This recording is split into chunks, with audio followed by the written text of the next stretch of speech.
રાજકોટને AIIMS મળી, international airport મળ્યું, નવી કોર્ટ મળી, પણ વર્ષો જૂની એક માંગ આજે પણ પૂરી નથી થઈ. એ છે હાઈકોર્ટની બેન્ચ. નમસ્કાર દર્શક મિત્રો, હું છું આશીષ અઘેરા. BS9 TV ન્યૂઝમાં આપનું સ્વાગત છે. સૌરાષ્ટ્રના પાટનગર સમાન રાજકોટને હાઈકોર્ટની બેન્ચ મળે તે માટે છેલ્લા 43 વર્ષથી વકીલો ઉચ્ચ સ્તરે રજૂઆત કરી લડત ચલાવી રહ્યા છે. તે હાઈકોર્ટની સર્કિટ બેન્ચની સ્થાપના માટે માંગ હવે વધુ બુલંદ બની છે. રાજકોટના વકીલો દ્વારા એક અનોખો વિરોધ પ્રદર્શન કરવામાં આવ્યો હતો, જેમાં તેમની આ લાંબા સમયથી પડતર માંગણીને વાચા આપવામાં આવી હતી.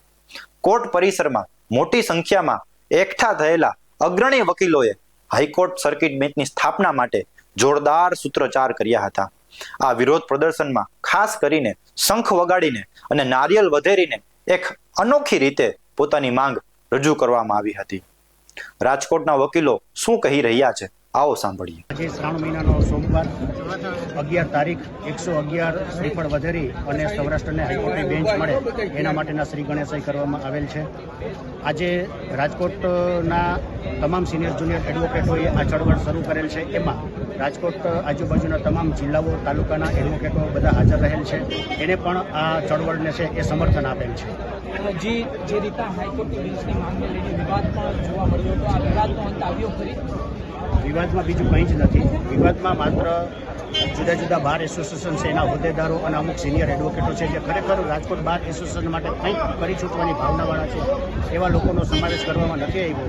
અને એવાથી જે થોડી ઘણી નારાજગી હતી એના કારણે આ બધા પ્રશ્નો ઉપસ્થિત થયા. આગામી દિવસોમાં કેવા પ્રક્રિયા શું હશે હાઈકોર્ટની બેન્ચની માંગણી અને કાર્યક્રમો કેવા હશે?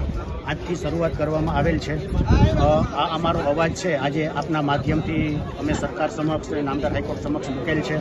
હવે અમને શું કહેવામાં આવે છે, નહીંતર આગળના કાર્યક્રમમાં સરકારને રજૂઆત કરવી પડે કે નામદાર હાઈકોર્ટ સમક્ષ જવું પડે અને રજૂઆત કરવી પડે, તો આગળના એક પછી કાર્યક્રમો બધા સાથે મળીને નક્કી કરીશું. હાઈકોર્ટની બેન્ચની જે માંગ કરવાના છો તેની કમિટીમાં કોનો સમાવેશ કરવામાં આવશે? ઘણા બધા સિનિયરો એડવોકેટો છે, કારણ કે અત્યારે તો બાર એસોસિએશન છે એ નક્કી કરશે કોનો સમાવેશ કરવો. ઘણા બધા સિનિયરોનો સમાવેશ થયો છે અને ઘણા બધા જે બાકી છે એ હવે વિચાર વિમર્શ કરીને આગળનું બાર એસોસિએશન શું કરે એ જોવાનું રહ્યું. તારીખ 11ના રોજ 11 કલાક ને 11 મિનિટે 111 શ્રીફળ વધેરી હાઈકોર્ટ બેન્ચની માગણીની લડતના આ શ્રી ગણેશ આજરોજ કરવામાં આવ્યા છે. વર્ષોથી જ્યારે રાજકોટ બાર એસોસિએશનમાં 400 વકીલોની સંખ્યા હતી, એ 80ના દાયકાથી આ માંગણી અમારી પેન્ડિંગ હતી. આજે 4000 વકીલો રાજકોટની કોર્ટ ખાતે પ્રેક્ટિસ કરી રહ્યા છે. ત્યારે અમારી આ માગણીને બુલંદ બનાવવા માટે આજે વિશાળ સંખ્યામાં વકીલ મિત્રો એકત્રિત થયા છે. આજથી અમે આ લડતના શ્રી ગણેશ કરીએ છીએ. ભારતના બંધારણ પ્રમાણે ઝડપી ન્યાય મળવો જોઈએ અને સરળ ન્યાય મળવો જોઈએ એવી કંઈક કલ્પના છે, એવી એક બંધારણીય જોગવાઈ છે. ત્યારે સરળ અને સસ્તો ન્યાય તો જ મળી શકે જો એ ઘર આંગણે હોય તો. અને વર્ષોથી આ સૌરાષ્ટ્રના લિટિગન્ટ અમદાવાદ ખાતે ધક્કા ખાઈ રહ્યા છે. લિટિગેશન એટલું મોટી વિશાળ સંખ્યામાં પેન્ડિંગ છે કે ધક્કા સિવાય બીજું કશું ત્યાં કંઈ મળતું નથી. એટલે જો આ ન્યાયને સરળ અને સુલભ બનાવવો હોય તો આજની સબળ માંગ છે કે રાજકોટ ખાતે હાઈકોર્ટની બેન્ચ સ્થાપિત થવી જોઈએ, તો જ ખરા અર્થમાં ન્યાય થયેલો ગણાય. હાઈકોર્ટની બેન્ચની માંગ સાથે કેવા કાર્યક્રમો હશે જેને લઈને તમે આજે કાર્યક્રમની શરૂઆત કરી છે? આજે તો અમારી આ શરૂઆત છે. અમે એક સમજો કે આ હાઈકોર્ટ બેન્ચ સ્થાપિત કરવા માટેની એક પ્રક્રિયા છે, એની મંજૂરી માટેની. સૌથી પહેલાં તો સરકારને અમે આ માટે દરખાસ્ત કરીશું.